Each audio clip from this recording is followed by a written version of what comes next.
Hi everybody! So our activity of the day is get ready with me for a grocery run. So habang pinapainit natin ating plancha dahil gusto ko magkulot, i-share ko sa inyo the products that I use na yung quick makeup look lang na parang no makeup look. Concealer. Anyway, na-concealer ako ba ako naisipang mag-film ng Get Ready With Me for Grocery Run. So, the concealer that I use is L'Oreal Infallible Full Wear. Yan.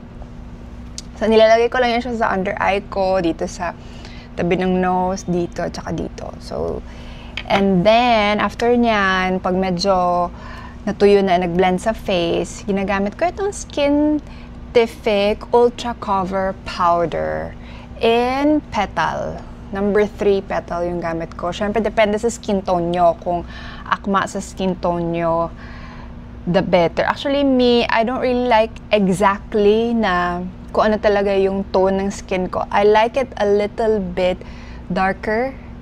Hindi naman sobrang dark, but siguro kung ang shade ko is,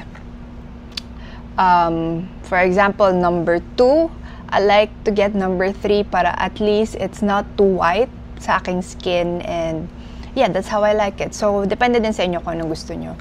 So, anyway, lagyan na natin ang Skintific.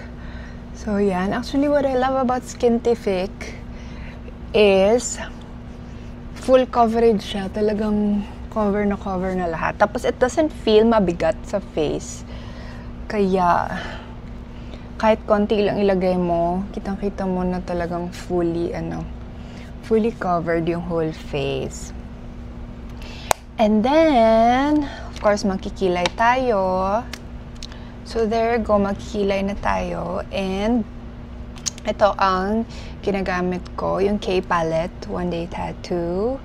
Ito yung 3-in-1 na siya. Merong pencil, merong itong pang brush, and then, meron ding powder. Ayan. So, what I do is, syempre, i-layout mo muna. Layout mo muna yung iyong kilay. Ayan. Layout natin. Ayan.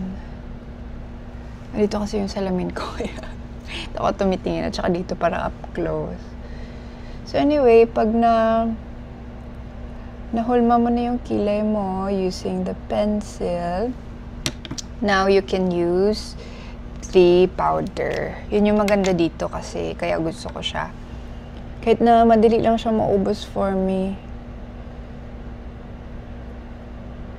Ayan. Kilay is life. So, mag-lipstick na tayo. Lipstick na ginagamit ko. Siyempre, pag no makeup look, ang favorite ko talaga na lipstick is kung hindi man pink, is yung pack na red. So, this one is from L'Oreal. L'Oreal in 420. Ayan, 420 L'Oreal. Itatag ko rin, i-caption ko lahat ng ginamit kong products here. And of course, itatag ko rin sa TikTok yung yellow basket. Kung saan ko ito nakuha. Maganda siya, tingnan mo, naka-bend na yung ano. And then, huwag nyo masyadong damihan kasi sobrang red na red ito. Kaya, konti lang. Kasi pag isang ganyan nyo palang, pulang-pulan na, diba? So, syempre, isa-spread na lang natin yan. Tsaka, it's so rich. Yung I'll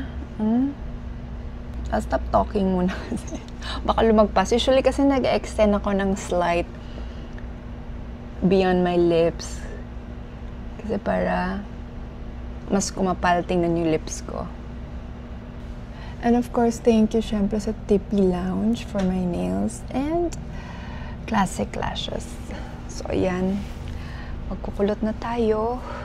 Ito na nga, magkukulot na tayo. So, pag nagkulot pala ako, madalian lang. Tsaka, ginagamit ko talaga is plancha. Ever since kasi mas madali for me pag plancha ginagamit. So, kaysa yung parang ika-curl mo na plancha. Mas bet ko to. Tutorial. or gusto niyo makita yung full way on how I kulot my hair with a hair straightener, then let me know. Comment down below lang kung gusto niyo gumawa ako ng separate video kung paano ako magkulot using a hair straightener. Kasi for me, it's easier. I don't know, siguro pag sanay ka na sa hair straightener mo ginagawa, mas madali na kahit papano. Sa akin, yung ganito.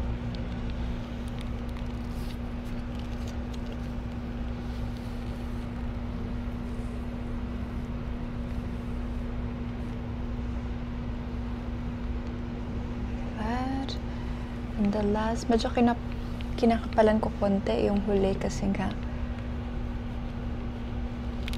maintindihan nyo kung bakit after ko gawin tong kulot na ito.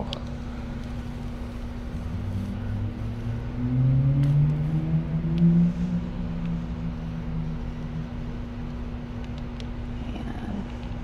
Kasi, ayan, para medyo may body dito konti.